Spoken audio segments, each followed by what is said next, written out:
Hello.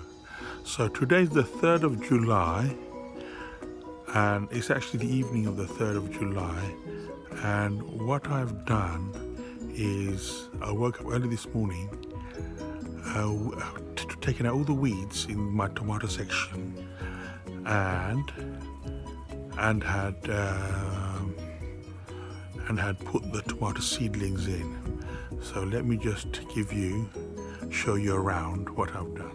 These are the original tomato plants that were here, which the slugs didn't eat. And the rest of the section, the slugs had eaten everything. So this is the area I've taken out everything.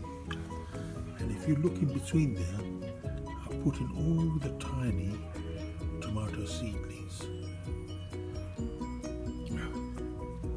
And I put in a little bit of slug pellets. These new ones don't work, that's the problem. But I put a few in there, and you can tell these are the new tomato seedlings. And the reason for the canes, I'm a cat lover, is that all the cats tend to come and dig up soft mud and use it as a lavatory. So I put these cane sticks there only to stop them from digging up this area.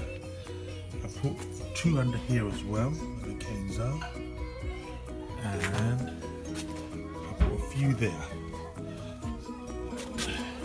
There's one, and there's one behind the sticks, and that's one of the original ones from the end of May, which would have lived had the slugs been eating them.